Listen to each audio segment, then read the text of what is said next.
Hi there, I hope you're well. In the workshop this week, well, we're still in full makeover mode, really. It is still an unholy mess behind the camera. So I thought I'd just do a quick video about the nailer and compressor that I've been using for the last 6 months or so. This is not an all-encompassing nailer and stapler type video. I've got one of those planned. This is very specifically about this Hyundai 8-litre compressor and a little Silverline 18 gauge nailer. What I want to talk about in this video is really why a compressor and nailer instead of, say, a mains powered electric or a cordless. Why this particular one. I'm going to give you a very quick crash course in compressor basics and a very sort of high level overview of this particular compressor, and the same with nail guns, brad guns, the basics of nail sizes and that sort of thing. In fact, let's start right at the very beginning. Why a compressor and nailer rather than electric or cordless? So longer term viewers and subscribers will know that I'm a big fan of these mains powered corded 240 volt nailers and staplers. I got this one, which is an 18 gauge nailer and stapler, fires nails that are about a millimeter thick, and I've got a 21 gauge, which is a little bit finer, sometimes called a veneer pinner. Fires brads that are 0.8 of a millimeter thick. What I wanted was what's sometimes called a headless pinner, a 23 gauge, 0.6 of a millimeter thick. And as fine as the electric brad guns are, one drawback is that they're not particularly cheap. Each of those cost me 200 odd quid.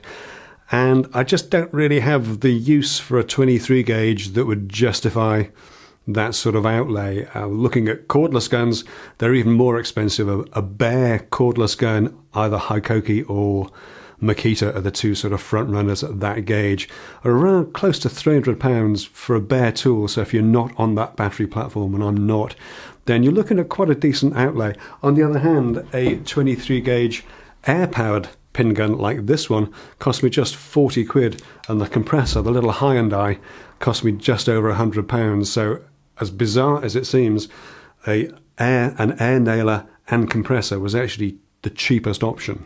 So I've had lots of compressors before, most of them on the cheap and cheerful side, around the sort of 60, 80, 90, maybe £100 sort of range. And one by one they've all died one way or another. Most of them have died very loudly. They were not quiet compressors, and one of the things that I particularly like at the moment is that we've got a whole range of sometimes called silent or super silent, or sometimes called silenced. It's like they've gone to them and gone, shh.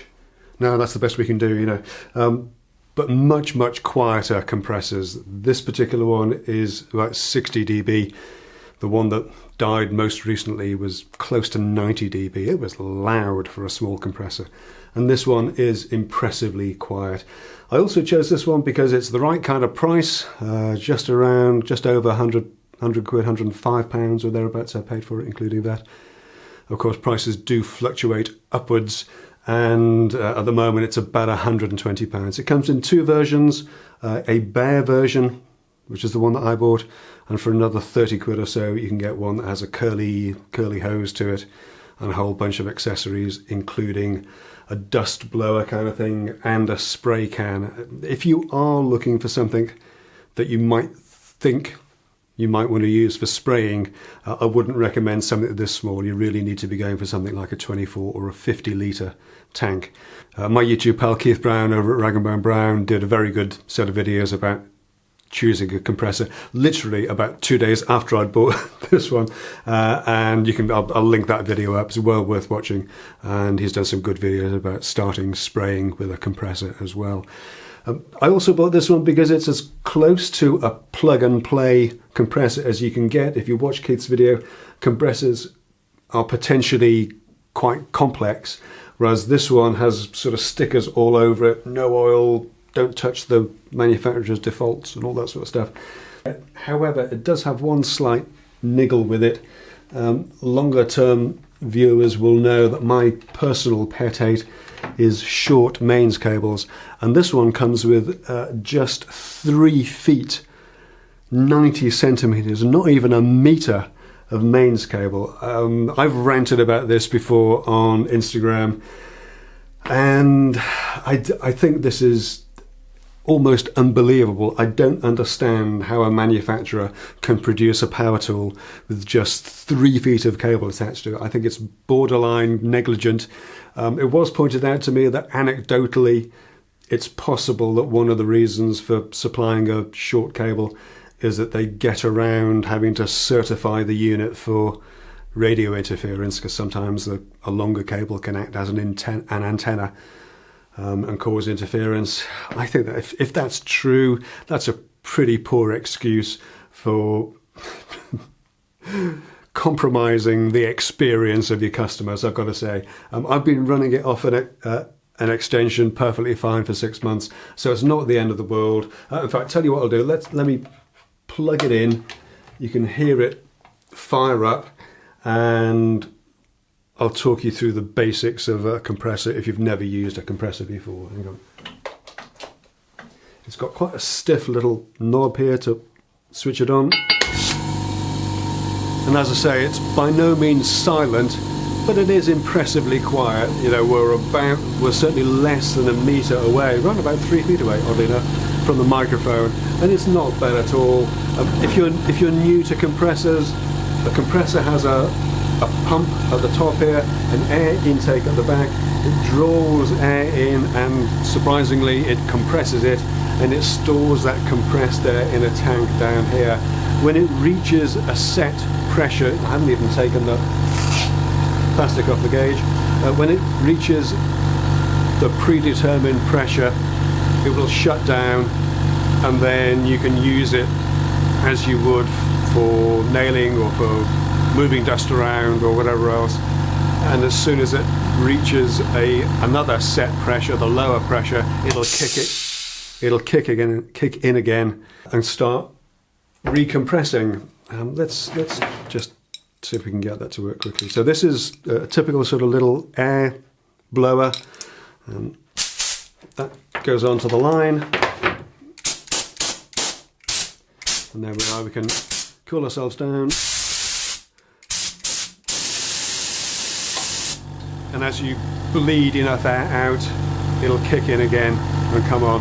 That's the reason why, if you are spraying, you have a continuous demand. You need a much bigger reservoir, a much bigger tank, so that doesn't happen too often. You can get a reasonable amount of spraying done before the pressure changes, because obviously as the tank empties, the pressure will vary. In use, the compressor is really easy. You've got a hose that comes off it. It attaches with a Euro style fitting. There are two main types of fitting that you need to worry about: a long BSP fitting and a short Euro fitting. This comes with a Euro fitting, and I'm using Euro fittings on all my tools. The way to connect and disconnect tools is very simple. You just take the pressure off a little bit, pull the collar back, and take the tool off. And putting a tool on is the same in reverse. Just push and engage, and that's it. Your nailer's ready to use. So I mentioned before that I've had compressors before, and obviously if you had compressors before, you probably had nailers before as well. And this is the first air nailer that I ever bought. This is a 16 gauge nailer, so the nails are a little bit thicker, a little bit fatter, at 1.2 millimeters, and because they're a little bit thicker, they can be a little bit longer, up to 65 millimeters long. This is sometimes called a second fixed nail gun or a finished nailer, so it's used in construction for putting the trim, the architrave, sometimes the skirting board, attaching that sort of thing. I bought this one back in 2012 for doing things like shelving and general purpose sort of work that I was doing here in the workshop. And this is a Silverline nailer. Now, Silverline is a well-known budget brand, let's say. 16 gauge nailer. I paid £23 for this in 2012. It's fired thousands of nails and it hasn't missed a beat. So when I got my new compressor, I was looking for a slightly finer gauge nailer. I know I talked about the 23 gauge, but I also wanted an 18 gauge. Now 18 gauge is a pretty good general purpose nailer for in the workshop. Call them nailers, call them pin guns, call them brad guns, whatever you like. But the nails themselves are about 1 millimeter thick. They go up to 50 millimeters long and down as short as 10 millimeters. Obviously, a millimeter thick and 50 millimeters long.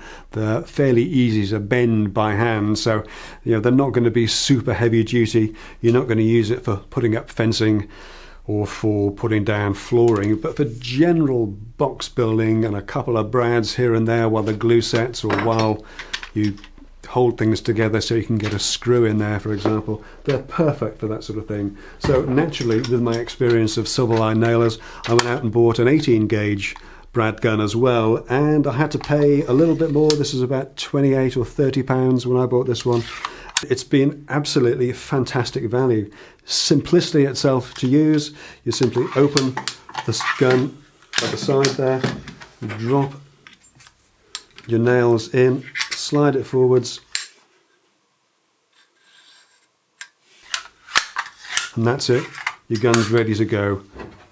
Plug it into your compressor, and that's live. It's got a dead trigger on it, so the trigger won't be active until the nose is depressed against an actual workpiece, and then it will fire, and it goes straight through, no problem at all. I haven't had this one for very long, around about January, about 6 months or so, but again, it's been absolutely flawless and absolutely fantastic value for money. You can pay much more for much better quality and more revered brands of nailers. But honestly, if you just want a simple basic nailer, then this Silverline model I think is hard to beat at around about 30 or 33 pounds currently.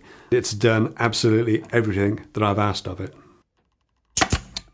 And you know what, I'm going to leave it there for this week. That really is all there is to say about this cheap and cheerful combination of the Hyundai compressor and the Silverline brad gun, 18 gauge brad gun. I'll have more on these as I use them more, of course, and I will talk a little bit more about the 23 gauge headless pinner at some point as well.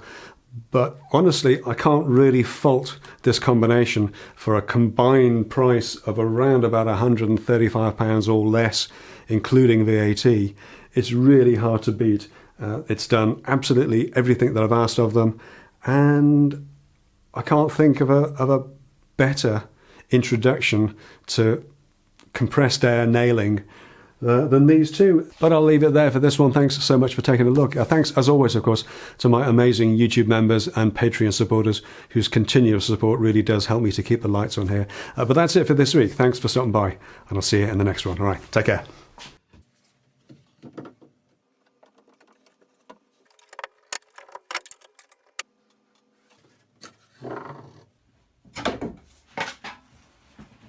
Measuring to get the long top and bottom rails in the right place, and I've stapled a couple of scraps onto the front feet of the carcass to make sure the bottom rail will sit tightly against the floor.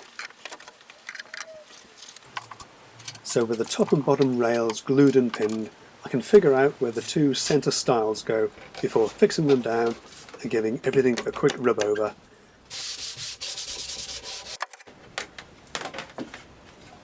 And we can pop in a few extra staples along these lines and be pretty sure that they won't completely miss the shelves and come poking through the back, as at this stage of the game that would be disappointing. Don't ask me how I know that. With a 21 gauge headless or veneer pinner.